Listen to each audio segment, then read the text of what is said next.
got to get to camp now, right, Lay? Okay, if you want to hop out as soon as this car moves, we're going to give them bracelets. Okay. Thank you. That's what it sounded like this past Sunday in the parking lot of the Promenade Shopping Centre in Thornhill. Carload after carload of Jewish families arrived and dropped off their kids' camp duffel bags.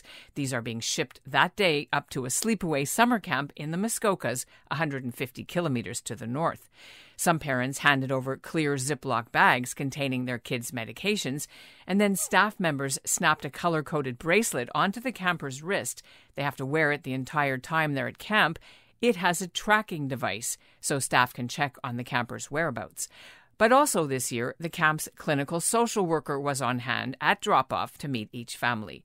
Because these days, with children dealing with anxiety, eating problems, maybe severe homesickness, and other mental health challenges, some Canadian Jewish summer camps have fortified their infirmary teams to be able to do a lot more than just treat bug bites. This feels like finally we have a normal summer ahead of us. But that's not to say that kids didn't struggle for the past few years with all of the restrictions and the changes that were so unprecedented. So I feel like this year we're going into camp we're much better equipped to deal with all kinds of issues. I'm Ellen Besner, and this is what Jewish Canada sounds like for Tuesday, July the 4th, 2023. Welcome to the CJN Daily, a podcast of the Canadian Jewish News, sponsored by Metropia.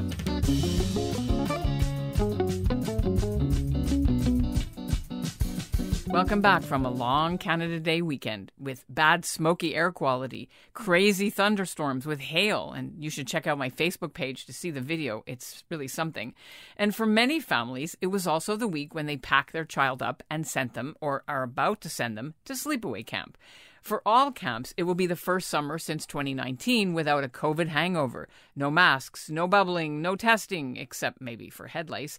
And there is the new worry of smoke from forest fires, though, adding to the stress, whether your child or your grandchild is a veteran camper or going for the first time, which is why many Canadian camps now are offering mental health teams, such as in Manitoba, where Camp Masad, north of Winnipeg, have hired Rabbanit Dorit Cosman-Rose with her master's in social work and training in psychology. She's also bringing her emotional support dog, Ilula, to camp. To find out how mental health is now part of the overall Jewish summer camp experience, I caught up with Lynda Fishman. She's a clinical social worker in Toronto. She runs a 4-person team this summer at Camp Shalom in Gravenhurst, Ontario.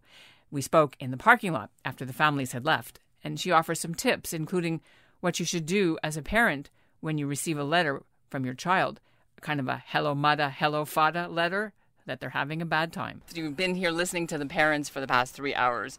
How did you think this year went in terms of their nervousness, their anxiety? What are the issues they're telling you? Well, a lot of these parents have been in touch with the camp leading up to tomorrow, which is the first day. And I would say that meeting them has just, for them, put their minds at ease that we know who they are, we know what they're worried about, and we are getting ahead of as much as we can so that we can set their kids up for success. So for categories, what were some of the top things people were talking to you about today, without names, of course? Of course. I would say that people are obviously concerned about their children's medical circumstances and have been reassured. We had 2 of our doctors here today, but just meeting them in person today was fantastic, having them here. And, there's other things that people are worried about. There's anxiety, there's children going to camp for the first time, there's concerns about whether or not they're going to make friends or have friends. There's all the normal, usual concerns when parents are letting go of some of that control and handing it over to the camp. And I think we were able to really reassure them that we are going to stay as connected as we possibly can with the campers and with them if needed, so they can have peace of mind. We didn't have this issue of screen, phones and constant being in touch with your kids. How does camps now navigate that? I think it's an important choice. I think children need to learn how to talk to other kids rather than text them. I think that they need to be able to learn how to live with other kids and live in a community type of situation, which camp offers, surrounded by lots of love and kindness. I mean, that's the core fundamental values of the camp. And I think it's really important to turn off all that technology and just have fun and do activities and be busy and laugh and sing songs and cheer, all the things that camp does. Is there anything particularly that you guys had training in or are having training in this year differently than previous years, or more intense, certain topics? Well, I would say that for most camps, there's a lot of additional training now being offered regarding mental health, which I think is incredibly important, and I'm really happy that we're able to do that. We have 4 people on our mental health team at camp. We call ourselves the Camper Care Team.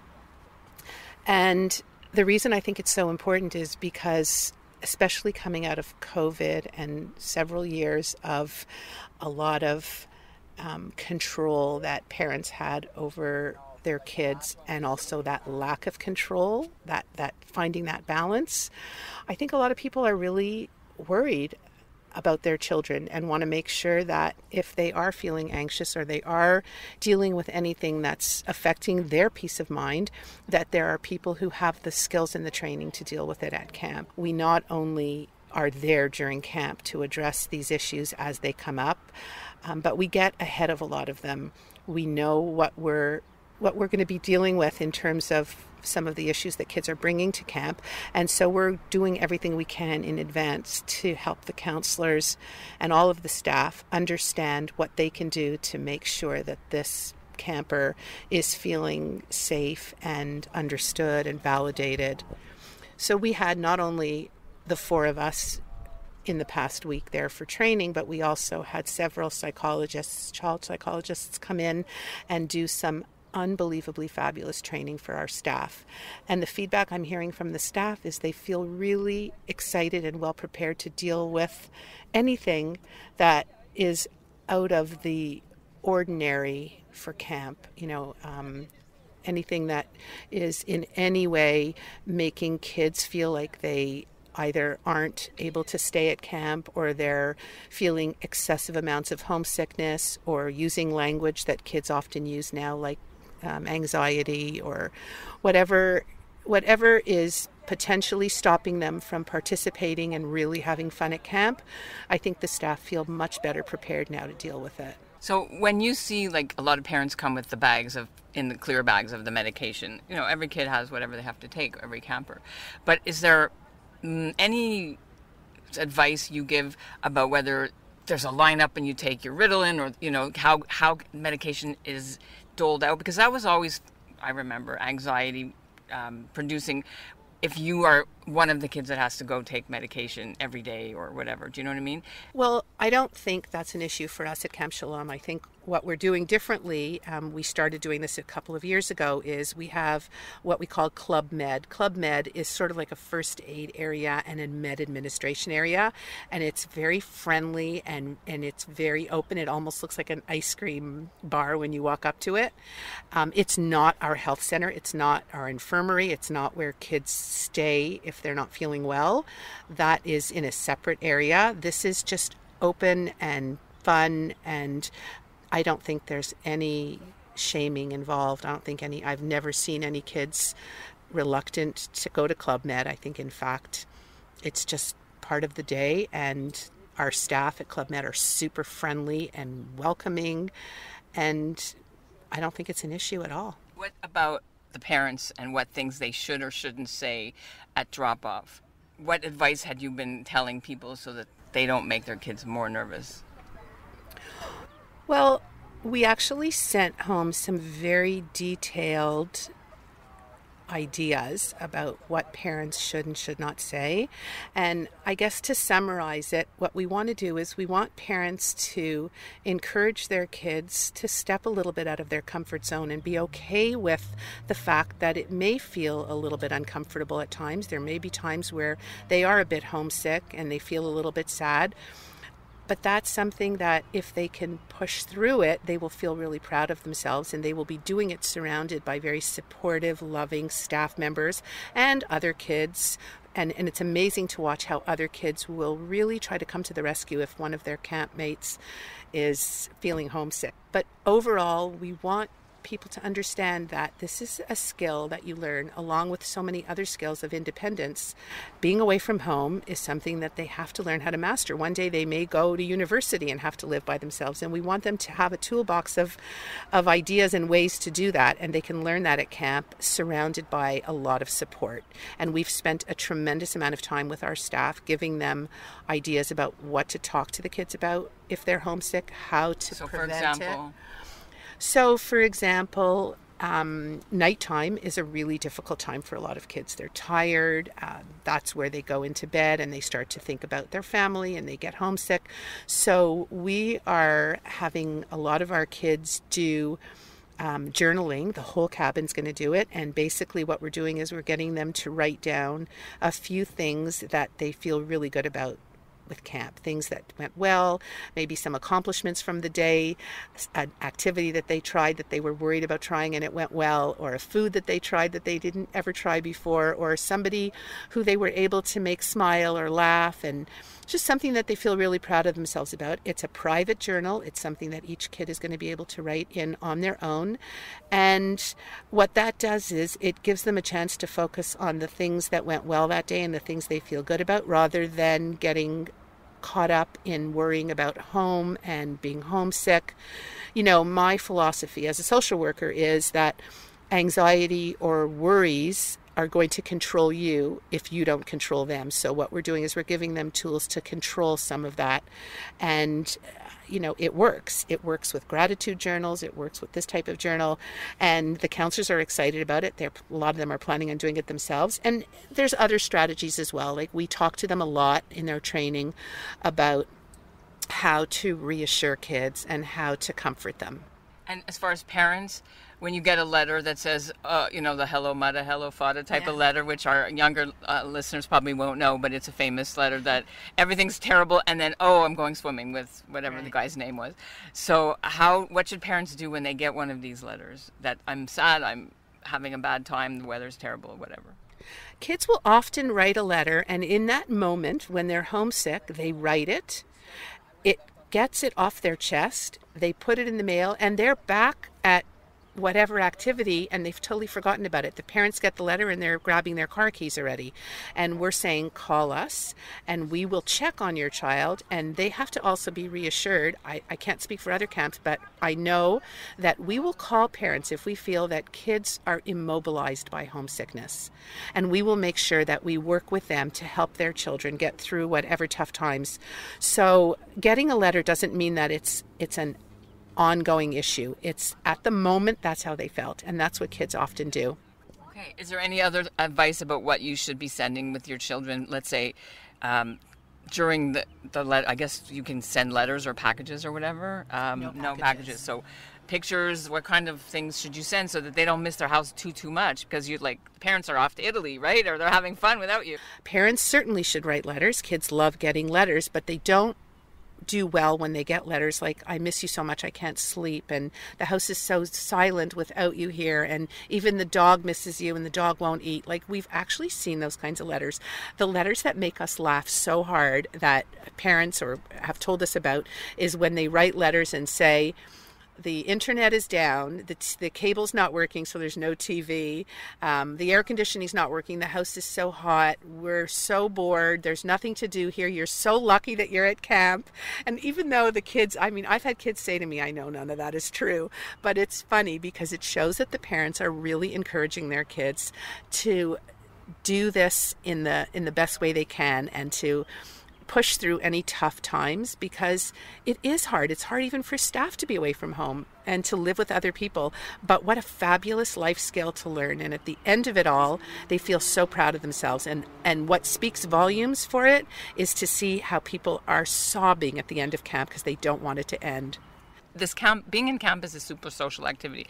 A lot of kids are not Mr. and Mrs. Social. They're introverts, or home people, they can't handle, especially people who are maybe on the autism spectrum. So how do you deal with those? Everybody brings their own personalities, their own likes, their own dislikes. We have staff that will jump up on a picnic table and cheer, and we have other staff that will sit quietly on the grass and clap their hands and sing along quietly with kids.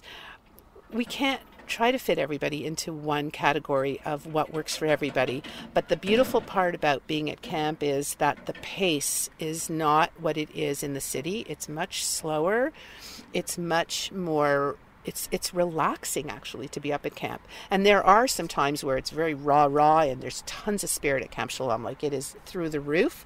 But for kids who find that too much, there's also lots of areas to go and sit and relax and watch it from a distance, and that's okay as well. I think that we've made space for all kinds of personalities, and we're trying to respect the individual differences in everybody. So how often should parents go to Bunk One or your camp?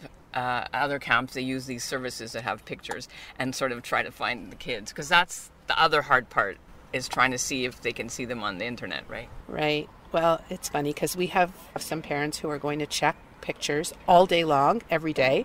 And then we have others who at the end of the day, they'll scroll through, and if they find their kid, great. And if they don't, well, the kid maybe didn't want to pose that day, or the kid was busy doing other things and didn't stop for the camera. So there is no right or wrong. I think people obviously are going to do what works for them and what feels right for them.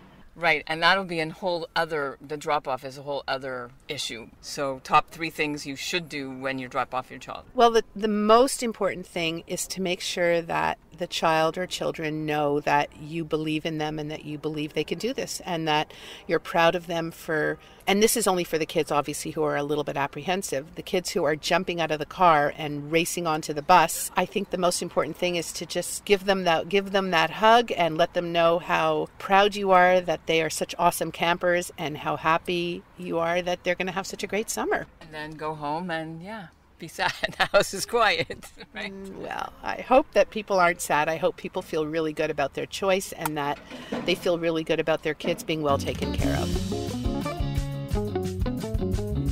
And that's what Jewish Canada sounds like for this episode of the CJN Daily, sponsored by Metropia. Integrity, community, quality, and customer care. And we'll end with some advice from this Toronto family. They didn't want their last name used, but we met parents Michelle and Aaron and their son Ethan, he's 12 and a half, on how to have a successful summer. Thanks for listening. Yeah. So I was noticing that you were worried a little bit about something, and you were talking to Lynda. What are your big top, let's say, 3 worries about camp for your kids and then for you? So I'd say it's less about worries. It's more about setting them up for success, and watching out that they are doing the activities that we've signed them up for, that they are keeping, eating properly, that they are, that they're making friends, that they're engaged. Those are all kind of the things you're sending them to camp and entrusting them in the hands of, to some degree, strangers.